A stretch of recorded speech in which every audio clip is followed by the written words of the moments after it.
శుభోదయం. Global బెతేనియా Calvary ministry తరపున ఈ ఉదయకాల సమయంలో మరొకసారి మీ అందరితో కూడా కలుసుకొని దేవుని యొక్క పరిశుద్ధమైన మాటలు ధ్యానించటకును దేవుడు నాకు ఇచ్చిన మధురమైన అవకాశమును బట్టి నేను దేవునికి ప్రత్యేకమైన వందనాలు తెలియచేసుకుంటూ ఉన్నాను. ఈరోజు కూడా పరిశుద్ధమైన వేద గ్రంథముల నుండి మరొక చక్కటి మాటను చదువుకుందాం. లూకా సువార్త 19వ అధ్యాయము 41వ వచనాన్ని నేను చదువుతున్నాను. దయచేసి గమనించమని ప్రభు పేరిట మనవి చేస్తూ ఉంటున్నాను. లూకా సువార్త 19వ అధ్యాయము 41వ వచనము.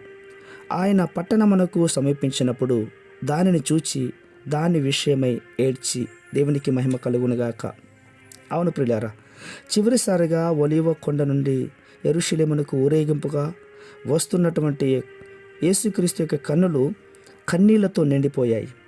యెరూషలేమా యెరూషలేమా అని ఏడుస్తూ చెబుతూ ఉన్నాడు.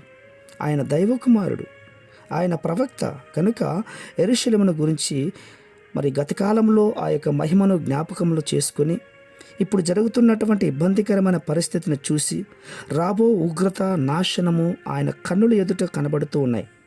చరిత్రలో తన ఏకైక కుమారునికి మరణశిక్ష విధించబడుతున్నటువంటి రాజు ఎంతగా కలవరపడుతున్నాడో దానికంటే ఎక్కువగా యేసుక్రీస్తు వారు యెరూషలేమునకు రాబో తీర్పును గురించి ఆయన కలవరం చెందుకుంటూ ఉన్నాడు. ప్రియులారా, యెరూషలేమా యెరూషలేమా అని ఏడుస్తున్నాడు. అందుకోసమే ఇంతకీ యెరూషలేము అంటే సమాధానకరమైనటువంటి పట్టణము అని అర్థం. అయితే యెరూషలేము సమాధాన మార్గమును ఎరుగలేకపోతూ ఉంది. ప్రతి పండుగ సందర్భంగా యెరూషలేములో ఇశ్రాయేలు దేశమంతా కూడా ఆ యూదులను తన ఎద్దుకు చేర్చుకోలేకపోయింది. కానీ తన పిల్లలను సర్వశక్తి రెక్కల క్రింద చేర్చుకోవడానికి మనస్సే లేకుండా పోయింది. ప్రియులారా, అందుకోసమే యెరూషలేమా అంటూ ఎన్నో యుద్ధాలు పోరాటాలను గెలిచావు, కానీ నిన్ను గూర్చి దావీదుకు కలిగినటువంటి దర్శనము ఎంత గొప్పది.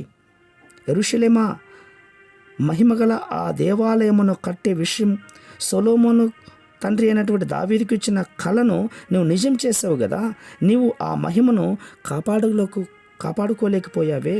యెరూషలేమా, నీవు మొక్కుబడులను చెల్లించు స్థలముగాను నీ గుమ్మములు సంతోషదాయకముగాను ఉండాలి అన్నటువంటి భక్తుడు మాట్లాడుచున్నాడు.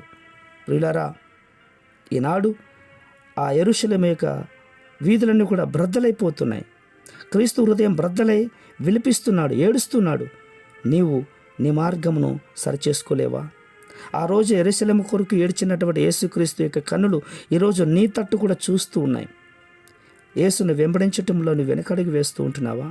క్రీస్తును తృణీకరించినటువంటి పేతురును చూసి ఆ పేతురు గారు పాశ్చాత్తాపడి తిరిగి ఆయన తట్టు తిరిగాడు కదా.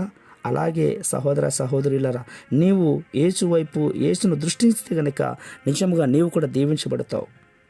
ప్రేమైనటువంటి మా ప్రియ పరలోకపు తండ్రి, దావీదు కుమారుడా, నీ కన్నులలో మాకు దయ దొరికినట్లుగా మాకు సహాయం చేయమని అడుగుతున్నాం. నీ దృష్టికి మా మనస్సాక్షిని ఎల్లప్పుడూ గ్రహించుటకు మాకు సహాయం చేయమని అడుగుతున్నాము నాయన.